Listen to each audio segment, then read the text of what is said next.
প্রান্তিক বাংলা, সত্য প্রকাশে বদ্ধপরিকর। ডিফেন্স রিসার্চ অ্যান্ড ডেভেলপমেন্ট অর্গানাইজেশনের উদ্যোগে বিমান মহড়া বা ফ্লাইট ট্রায়াল হবে উপকূলবর্তী এলাকায়। আর তার জেরেই 6 দিন দক্ষিণ 24 পরগনা জেলার উপকূলে সমুদ্রে মাছ ধরতে যাওয়ার উপর নিষেধাজ্ঞা জারি করল প্রশাসন। 17 থেকে 19 এবং 24 থেকে 26 জুলাই এই নিয়ম বলবৎ থাকবে। এই সময়কালের মধ্যে ওই বিমান মহড়া হবে বলে জানানো হয়েছে। উল্লেখ্য, 2 মাসের ব্যান্ড পিরিয়ড শেষে গত 15ই জুন শুরু হয়েছে সমুদ্রে মাছ ধরার মরশুম।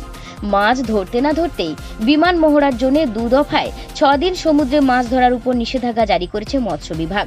কারণ DRDO ITR additional defence of ডিফেন্সার শ্রাবণী ঘোষ এই রাজ্যের পূর্ব মেদিনীপুর ও দক্ষিণ 24 পরগনা এবং প্রতিবেশী উড়িষ্যার কেন্দ্রপাড়া বালেশ্বরের জেলাশাসককে চিঠি পাঠিয়ে এই বিমান মহড়ার কথা জানিয়েছেন। এরপরে দক্ষিণ 24 পরগনার সহ মৎস্য অধিকর্তা সামুদ্রিক সুরজিৎ কর 48টি মৎস্যজীবী সংগঠন ও প্রতিটি ব্লকের মৎস্য সম্প্রসারক ছাড়াও জেলাশাসক পুলিশ সুপারকে বিষয়টি জানিয়েছেন। চিঠিতে বলা হয়েছে সকাল 9টা থেকে বিকেল 4টে পর্যন্ত এই মহড়া চলবে। তাই ওই সময় যাতে কোনো নৌকা বা ট্রলার সমুদ্রে মাছ ধরতে না যায় এই ব্যাপারে সতর্কবার্তা দেওয়া হয়েছে।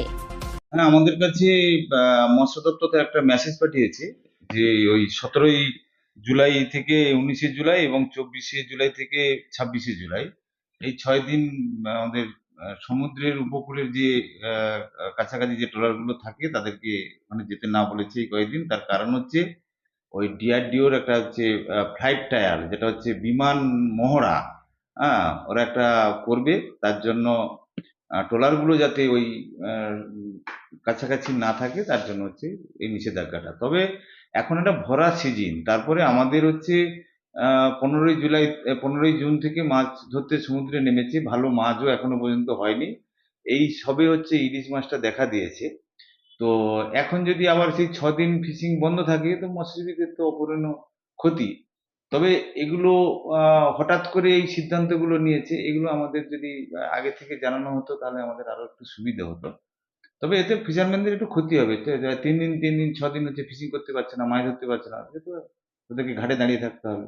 এটা তো কাকদ্বীপ থেকে প্রান্তিক বাংলা নিউজ টিম।